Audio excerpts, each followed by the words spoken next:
Hello out there and welcome to Public Conscience.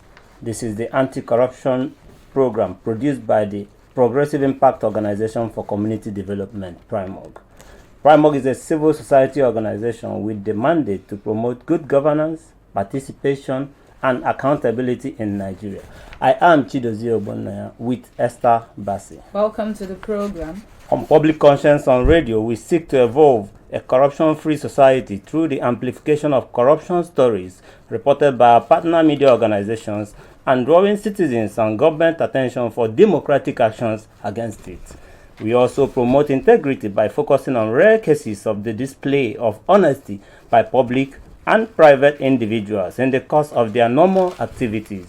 The MacArthur Foundation supports the production of this program. Today we will be discussing the alleged diversion of multi-million naira rural women grants to personal accounts by the Humanitarian Affairs and Disaster Management Ministry. According to an investigative report by the International Center for Investigative Reporting, ICIR, the disbursement of cash grants to vulnerable women in the rural areas in Nigeria have been undermined by corruption, irregularities, lack of transparency, and accountability. The Grant for Rural Women (GRW) is part of the National Social Investment Program (NSIP) introduced to sustain the social inclusion agenda of the Buhari administration and ensure the realization of the national aspiration of lifting 100 million Nigerians out of poverty in 10 years.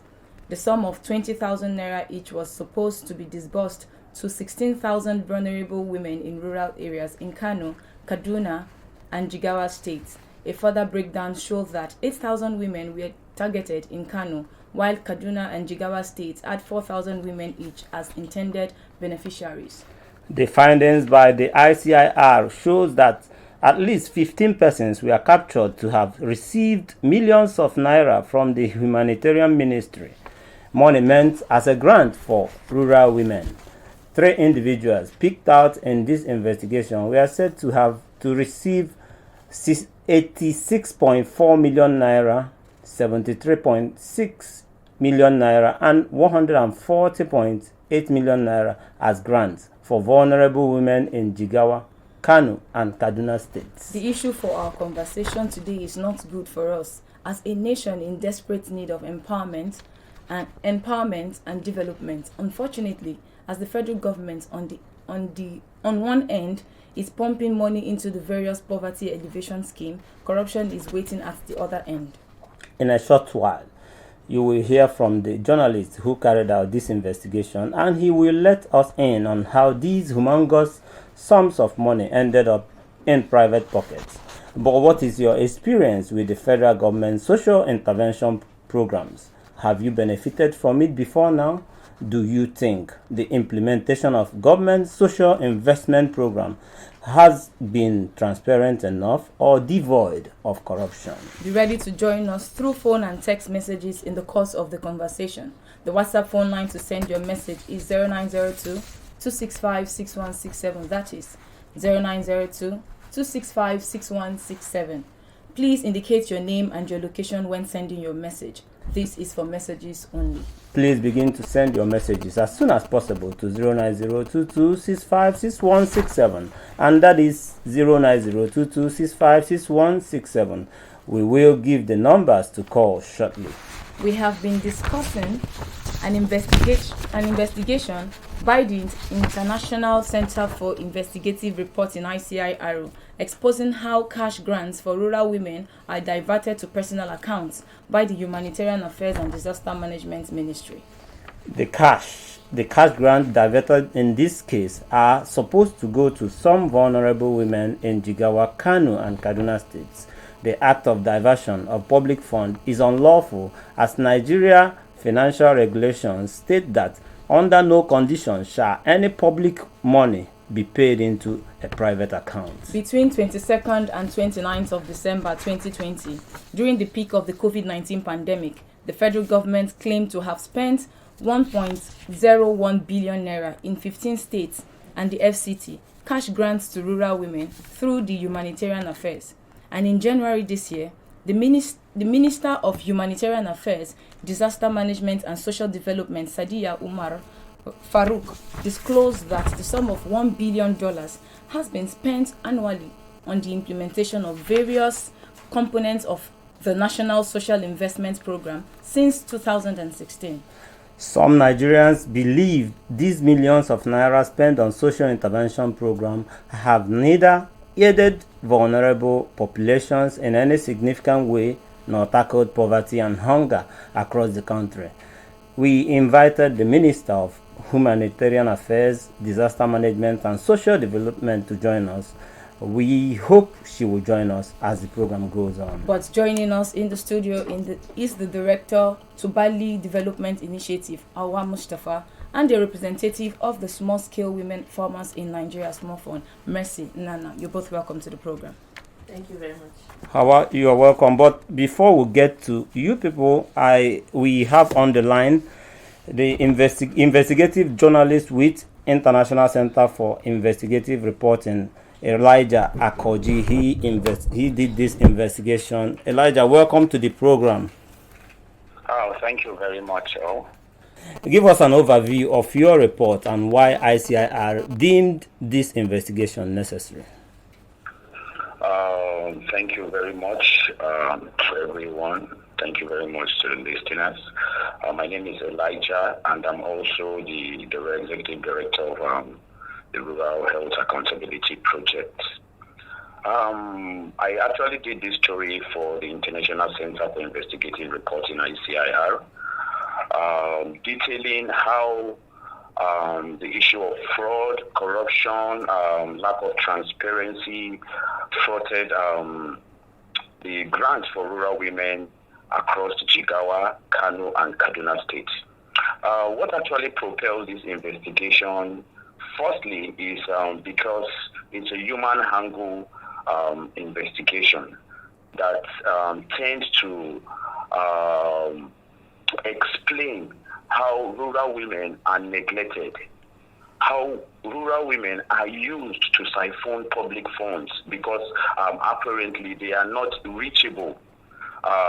Most times, some of these government officials, or to say public officials, feel and think, once they come up with a program that has to do with rural women, it is very difficult to reach out to these rural women. So when this whole idea came on, after some preliminary findings and data findings, we realized that this story is going to uncover a lot. This story is going to tell and speak volume and also reveal how funds meant to enrich and empower these rural women are misappropriated and siphoned. Sorry, I might be using some terminologies which are not appropriate. I apologize for that. But I feel this is what actually propelled this investigation and led to the funding by International Center for Investigative Reporting. All right, let's now go deeper into the investigation, because according to your report, 15 persons were said to have received monies meant as grant for rural women from the Humanitarian Ministry. What was the methodology used in unmasking this grave corruption? Who are those involved? Very good. Thank you very much. As a journalist, we work ethically, and we try to ensure that our facts are backed with even government data. We don't just manufacture or produce these data. We use what they release themselves to get them where they've done wrong. This, according to government spend, we all know government spend is a public data that publicize spending of the federal government. These 15 persons received this money from on the 22nd till on the 29th of December. All right. And the methodology used is not far-fetched. We just went straight to the public data. It's on the internet. So we started tracking on the government spend. You know, this is a very tedious task. We started looking the whole detail, pulling out the whole detail of these grants from the portal, government spend portal. And from this portal, we were able to detail every figure and every person that received this grant. And that's what we were able to come up with the first phase of this publication. Now, these 15 persons are Sani Saleh. Sani Saleh was in charge of Plateau and Ebonyi states. We also have Dudu Owoicho, who is in charge of FCT. We also have Ifyo Ikechukwu. We also have Azel Okon. We have Aliu Abdullah Ibege. We have Divine Sekubo. We have Musa Yusuf. We have Oladepo John. We have Ifeo. So many of them. Because of we don't have so much time. Let's get to the people you pinpointed. You picked out 3 names in your report. And how much did they divert? How much did they get? Okay. This report, like I said, is focused. The first phase of the report focused in Kano, Kaduna, and Jigawa states. Now, one of the persons that received this one is Divine Sekubo, who received 140 million naira. We also have Musa Yusuf Dauda, who received 73 million naira, and we also have Oladepo John Ogunyamodi, who received 86 million naira. Now, talking about the modality used to fetch out these details, first, I asked myself, before even going on the field, there are intuitive questions you ask yourself. One, who is Divine Sekubo? Is Divine Sekubo working for the Ministry of Humanitarian Affairs, or is just a pay point agent who is being awarded the contract to carry out this project of awarding these grants to these rural women? So tell us. Now, we were able to reach out to the focal persons in this state and also ask, please, can you help us to unravel or tell us who Divine Sekubo is? By the time they think they don't know of any Divine Sekubo, we're able to also tick.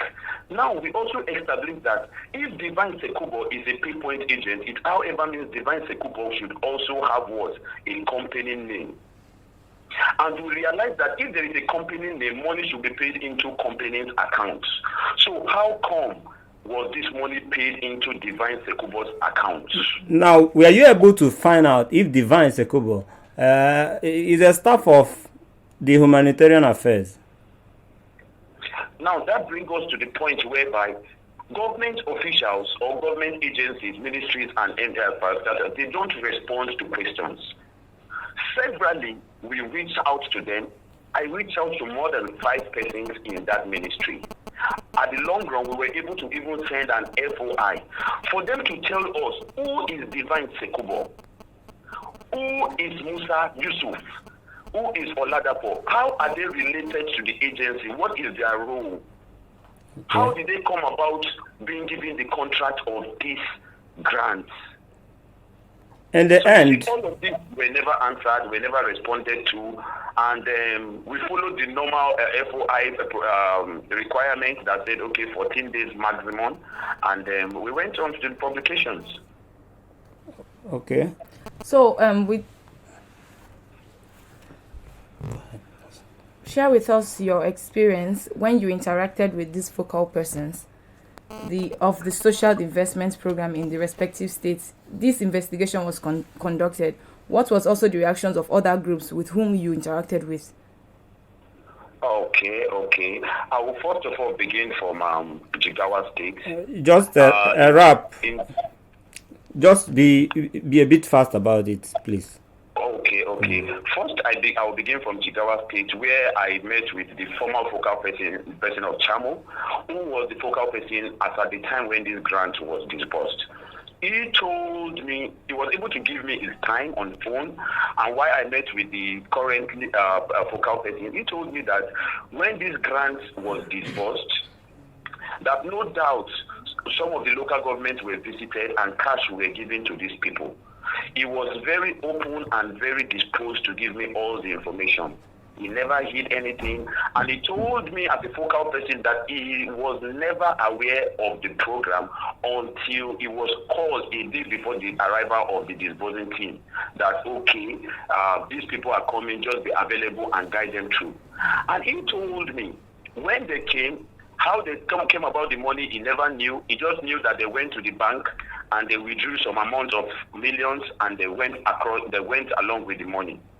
So you come to realize that the focal person has no idea whether the social register was used or whether there was a way they came up with the names that were disbursed. And the question we try to even ask is, how did they come up with the names that are of the beneficiaries? You see, we also have in Kaduna State.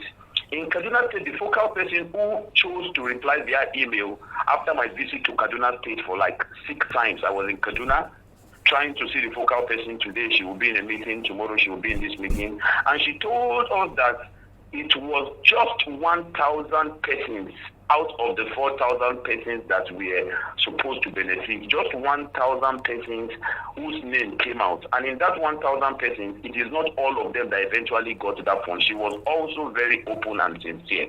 Elijah, but sorry to jump in here. In all this, did you get the response of the humanitarian ministry? I know you said you wrote FOI request, but did you try to get their spokesperson to even intervene before you go on with your report? There was contact to the agent, to the ministry. There was contact to the PA, to the minister herself. There was also contact to the office, to the spokesperson of that ministry. There was also contact to there was an FOI which was acknowledged. The 2 FOI was acknowledged. So at this point, who acknowledged it and to whose table did the FOI went to? Okay. So at this point, we will not go there and start asking questions who is to respond to our FOI whatsoever. Obviously, you didn't get the cooperation of the ministry. But let's wrap up in 1 minute. My colleague has something to ask. Okay, so from your experience in the field, how can the federal government prevent further diversion of social investment funds? Very good. You see, I love this particular question. When we talk about grants reaching out to rural women, I have always come up with the opinion that it is very easy to track disbursement of funds from local government level. How? This is it. Now, when there is such grants like that, if not because local government chairmen are being undermined and not given the full role, the local government chairman, with the collaboration of the focal persons, can set up a team from the local government level. These are the people who know what is happening at the local level, at the grassroots level, at the ward level. These people will set up this team, call all the ward heads, then call all the development committee chairmen across this local government and across the wards. And these people will be able to profile names. The social register I have said is always not working. Elijah, I'm sorry I'm going to jump in again, but I got your point very clear that we should take this thing, decentralize this sharing, start from the rural, make the rural areas, give them the responsibility of distributing these grants so that it will get to the local government level. We have to leave it at that, but we must thank you for your explanations, and the investigation is a good one, and together we'll seek to get our country to a better place. Thank you for coming on the program. Thank you very much. Thank you for the opportunity. All right. If you are just joining us, you're on to public conscience, and we are talking about diversion of funds meant for rural women. It's a whole lot. But back in the studio, I have my guests that's still here with me. I have Hawa Mustafa. She is the director to Berlin Development Initiative. Hawa, you're welcome to the program. Thank you. I also have Messi Nana. Messi Nana is the FCT secretary, FCT chapter of Small Scale Women Farmers in Nigeria. She's here on account of the president, the national president, Swafon. Thank you for coming. You're welcome. Let's get to Hawa for your response and reaction. How would you react to this investigation, and what is the impact of this barefaced corruption on rural women? Thank you very much. Honestly, as I listen to this report, I just have a few words, first of all, to summarize my feeling, which is that first, it's very pathetic. But beyond being pathetic, I think the whole scheme, or the whole practice of scheming the rural people out of their simple privileges or simple dues that is meant for them to change their lives for the better, I think it's very satanic. It's very wicked. Beyond wickedness, it's satanic. How much are we talking about here? We're talking about 20,000 naira to the poor. the women, first of all, I mean, Nigeria has about the bulk of the poor people in Nigeria are women. And about 80% of the bulk of these poor people that are women are people that are located in the rural communities. At any point time, you go to the rural communities, at least 75% of people that are regularly resident in the rural communities are women. And so for the resources, people's resources that is meant to make life easier, more meaningful for these poorest of the poor. I don't call this diversion. I won't call it corruption. Let's give it the proper name that it is, which the rural person will understand. Stealing. Yes, they have stolen the money of the people. So what the rural person does not understand the language of corruption or diversion. Something that belongs to me has been taken away from me, not by my permission, by dubious means. It is simple stealing. All right, we'll see how we'll go on with that definition, but it is what it is, because this is very serious. In February 2021, the federal government vowed to prosecute anyone found perpetrating any form of corruption in the implementation of the National Social Investment Program. I don't know, but this is a different thing out of what they are saying. But let's get to let's get to Swafan. Yes. Your coordinator in Kano State, described the Social Investments Program by the government as conduit pipes. But here you are in FCT here. What has been your own experience? Did Swafan members get the government's grant? Thank you very much. One thing I want to make first, a background of SOFON. Okay. SOFON is one cooperative-based organization. Okay. We start from the rural area and we cover the 36 states. FCT, for instance, have 6 executives, and each executive comes from one local government. The 6 local governments have one executive representing it. Under that local government, there are cooperatives in different rural areas, registered with local government, registered also in AMAC. And the SOFON himself is a national organization that is registered with CAC. So the umbrella is actually spread along the whole 36 states, including FCT.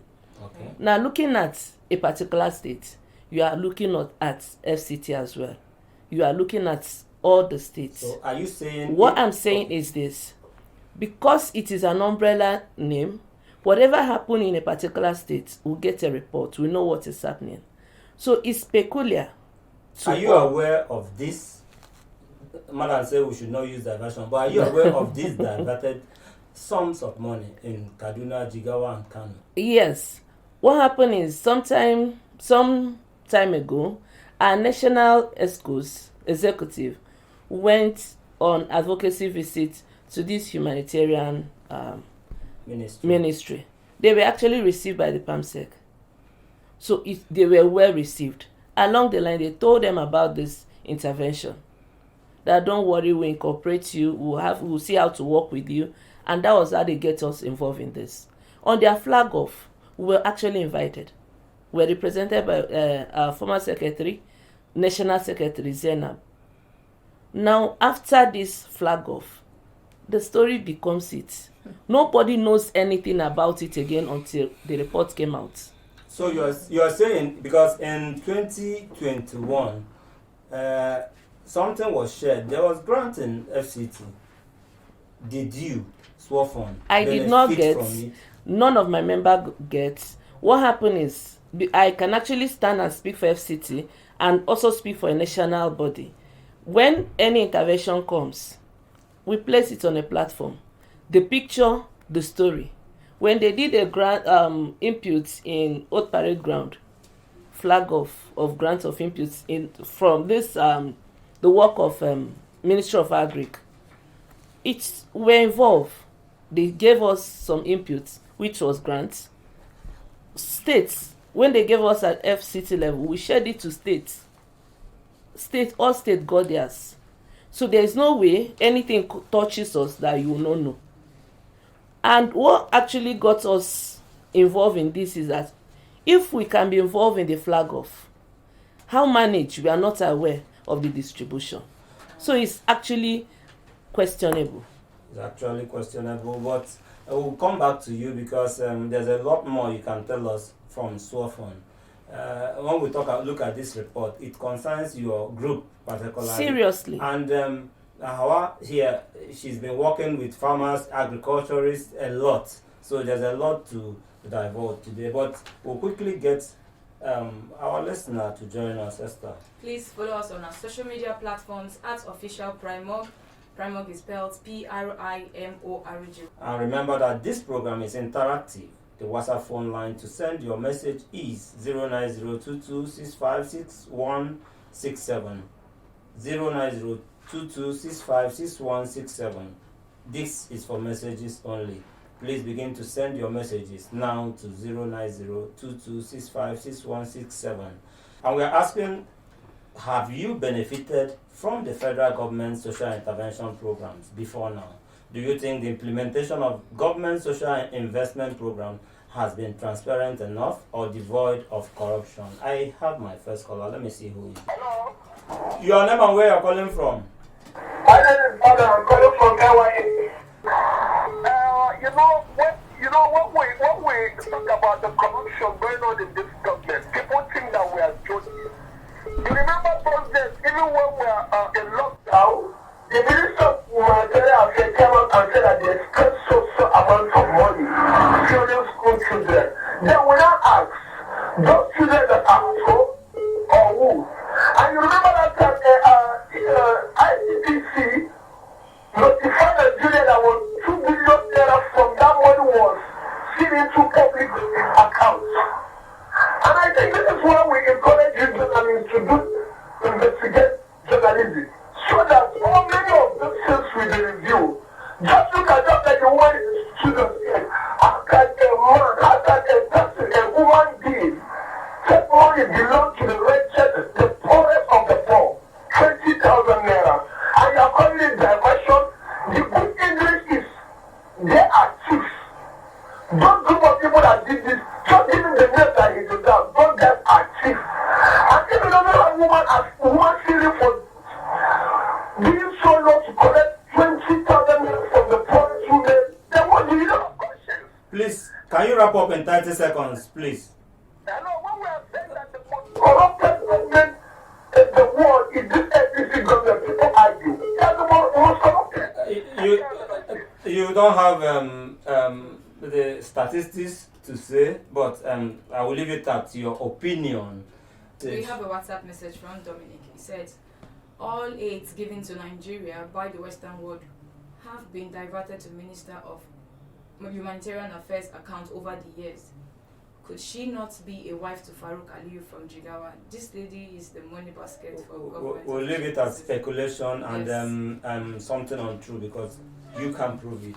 They say if you must say, you must be able to prove it. But let's get back to Hawa. Hawa, I was about asking you this question because the Buhari administration in 2016 introduced this social investment program to reduce poverty. How do you think the program has fared? Your own overview of it, and given your organization's closeness to the rural women, can you say there is value for money? Yeah, thank you very much. The first thing about how it has fared is in the statistics, is in the situation on the ground. As far back as 2016, the percentage of the poor in Nigeria, or in terms of the population of the poor in Nigeria, was we had about 67% of Nigerians that were living below the poverty line, which then amounted to the number of about 60 million Nigerians. Today we have about 89 million Nigerians living below the poverty line. So at least those statistics, the figure speaks to whether there has been an improvement. Doesn't favor. Yes, it does not favor what they have said, what the claim is around what alleviation of poverty was expected to do, or the practice of, or what the social investment was supposed to do, because it was supposed to reduce the number of those in the poor. Don't forget, this administration claimed that they were going to be reducing 10 million Nigerians, taking 10 million people from yearly over 10 years. So between 2016 and now 2023, expectedly we are supposed to have at least 60 million Nigerians taken out of poverty. But you agree with me that the aspect or the interest in bringing Nigerians out of poverty is a lofty idea. It's a lofty idea, but the idea is one thing, but the reality, you are talking about assessing. How do we make an assessment of this program? It has not met the goal that it was expected to meet. And that, one of the, you asked of the implication of this to the rural communities. One of the greatest implications of this to the rural communities is that there's a further divide between the people and the government. Okay. In terms of trust. The people, the rural community, the women especially, people, even observers, will hardly trust government. You say one thing and what is actually being done is different. And the other question is, these monies, Nigerians will have to keep asking questions. By the way, I want to say a very big thank you to the organization that came out with this report. ICIR, yes, and we want to also encourage many more Nigerians and many more journalists and researchers to bring out more information. We need to. It's not enough for you to just give us figures, and we don't see these figures on the ground. Most of what it does not just match. And there's a need for us to do critical investigation. We need to go further from here. This is not something that we should just take lightly or just keep it on the table or let it just stop at Kiss FM's table. We should make it now 2023 is by the corner. Whoever is interested in 2023, whether you are currently here, some of them are aiming to move from one position to the other. These are some of those issues that should be put to their face. Give us answer to this question. Give us answer to the question. We'll soon go back to the phone line, but let's quickly get your take on this. Yes, Mercy. In what other ways are your members affected by the systemic corruption in Nigeria? The thing is, have we even gotten an improvement? We have been affected and we are remaining the same. A rural woman have remained a rural woman. And that is why you see that everybody wants to move to the urban center. That is why you see that the urban area is being overpopulated. Rural urban drift. Yes. So because you are not giving that woman in rural area a space to exist. You said if you ask, it's not traceable to locate a rural woman. But you go to local government level, you said, okay, put yourselves in group for easy recognition. These women did this. They even paid to register this cooperative. Yet you tell us you cannot locate us. Interestingly, politicians know how to locate only when they want our votes. Only when they want our votes. They know where to locate us. But when there is a thing to favor the women to change their story, you will discover that it's difficult to reach us. You discover that there are so many parameters that they cannot meet. But when you need our help, those things will just it should be an overview. Okay. Please, the issue of poverty is really killing the women. Is really dealing on the women. Is it the water we drink? Is it the trekking level, the road we fly? Is it our shortage as a result of post-harvest loss? Where exactly have they met the demand? You're telling us, like somebody cited an instance of the school feeding program. One beautiful question I used to ask: did they take this food to our homes? And if they bring it to our homes, we are part of mothers who will see this food. So let's be realistic and know that the impact of whatever they are doing, if not being felt by the people in rural area, then it is of no use or value. Okay. Let me just quickly say that, my organization works in about 4 local government areas in Kaduna. And over the years, we have been able to organize most of these communities into cooperatives for them to have easy access to government facilities. With particular to this intervention, majority of our people, in fact, I can comfortably say, in the areas, the communities where we work, at least 90 to 95% of the people have not accessed these facilities. Many of them are not even aware of them. We give them the information, they are not officially informed, they are not even aware. And when you even try to link them up with the government, with the local government, with the local government leadership, the local government leadership is not part of the process. So they don't have much answer to give to the communities. Okay, I will get back to you. We have some messages to read up. Yes, message from Facebook, and it's from Elijah Ojoniko. It says, please, it is also important to note that the procurement law is one of the most abused laws in Nigeria. How did the ministry arrive at selecting 3 persons? The law also states that money of any sort which has to do with government contracts must not be paid into any private accounts, and no private individuals must pay money into a government account. This law must be properly implemented and followed until things begins to work. All right, thank you, Elijah Joneko, for that message. You raised a lot of questions, but I wanted to ask you, as a group, SWAFON, what have you done? Having known that your monies are being stolen, you say I should not use diversion, are being stolen all this while. We have been doing a lot. One, how do we even know that this money is being diverted if we are not doing something? One, we did advocacy visit. We get to know there is money ready. We also do budget analysis, where we get to know, okay, what does the government have for the rural women in these budgets? What stake do we have? And when you analyze the budget, looking at the area that affects the women, you follow up. Okay, they said so amount is being allocated for rural women and the youth. Which ministry is involved with this? You will go to them, do advocacy visits. We do reminder. Even this case, after advocacy visit, we wrote to them a reminder, oh, you promised you get us involved. No respond. We wrote the second time, no respond. Our secretariat went visiting as a reminder, no respond. Now, these are follow-up. 2, the capacity of the women is being built to know who they are, where they belong, and what they can actually get. So you are saying you are building them up to press and push for accountability and transparency in all this. Very well. And with the help of our technical support, which Action Aid is part of it, in understanding the budget line items meant for the women. And it's with this budget to be able to know, okay, Ministry of Agri will have this for you, for the women, and we go to them. This is our women.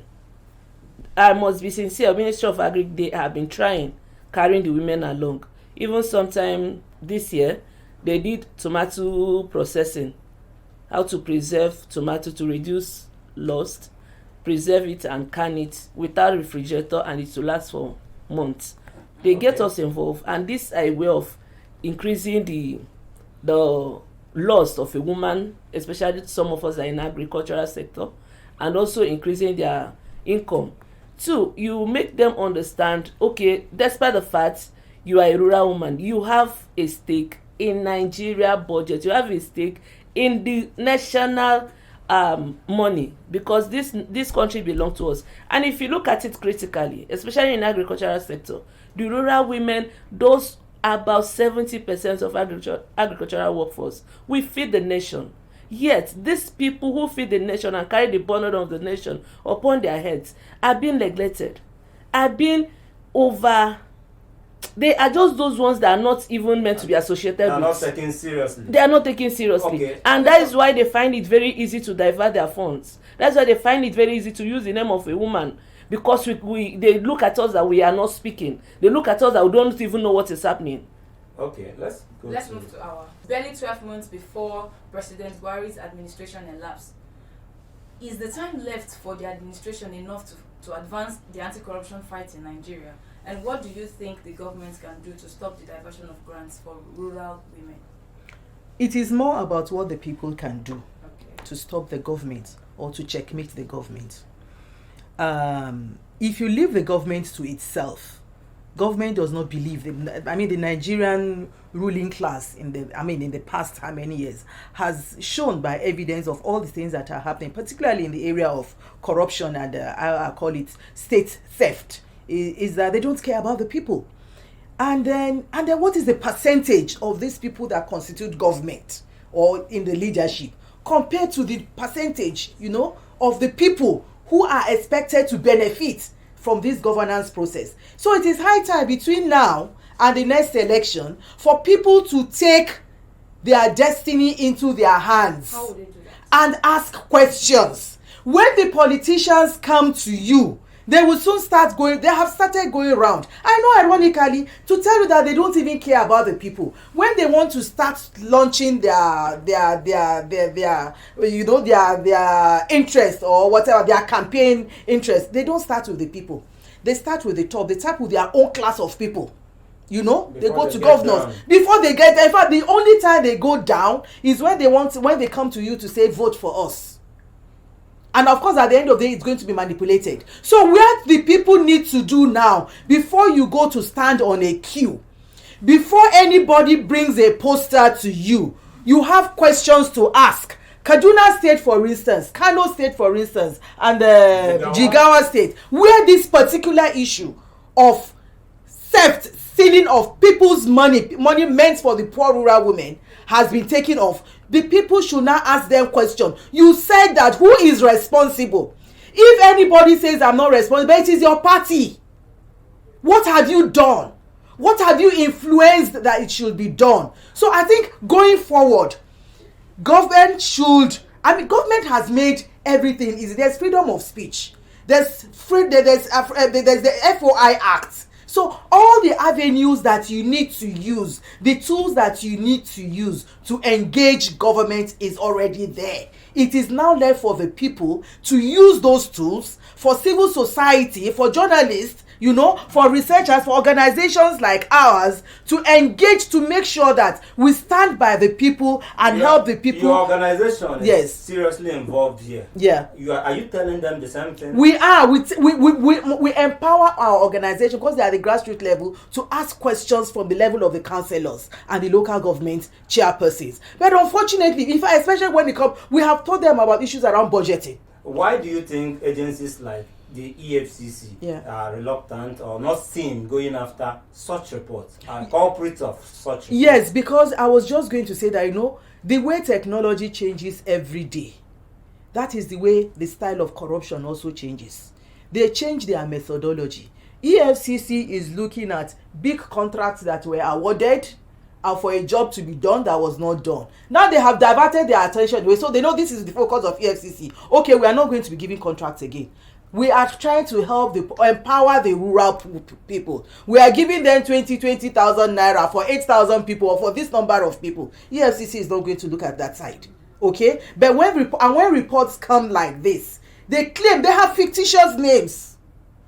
So it's not so very easy. Obviously, from the report, there are fictitious names, fictitious accounts. They will open multiple accounts for different names and all that, and at the end of it, so this is their fashion. So this is an area where the EFCC traditionally does not focus on. It's looking at projects and diversion, misallocation of statutory funds and so on and so forth. It's not looking at this little money. If you say 5,000 naira meant for 50 million poor people in the rural communities, that's a lot of money.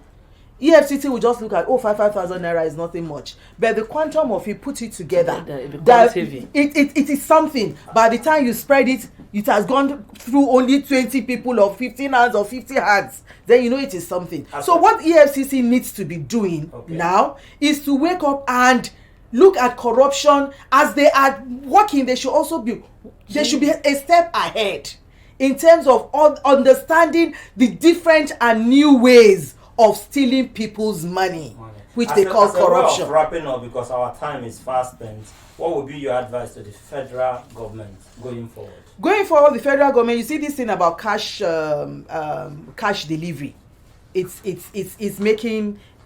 creating room for theft. It's not very easy for people, somebody who is also already not very satisfied, probably not being paid very good salary, and with the high cost of living, has a lot of a big budget and small income, and then you give the person 1 million naira to go and distribute to some people in the community, in the rural community. That is encouraging corruption. So I think going forward, the government has to stop even those things about we are giving 5,000 naira cash. You think it's unnecessary? No, you have to change the format. Instead of giving cash, perhaps we begin to use something like a docket, a ticket. What do you need the money for? All those things you have money to use equivalent of 20,000 naira. The man that did this investigation suggested getting to the rural areas, like local governments being in charge of disbursing this fund. Do you subscribe to that? No, the local government should be involved. In fact, it should be the responsibility of the local government. But even then, cash should not be involved.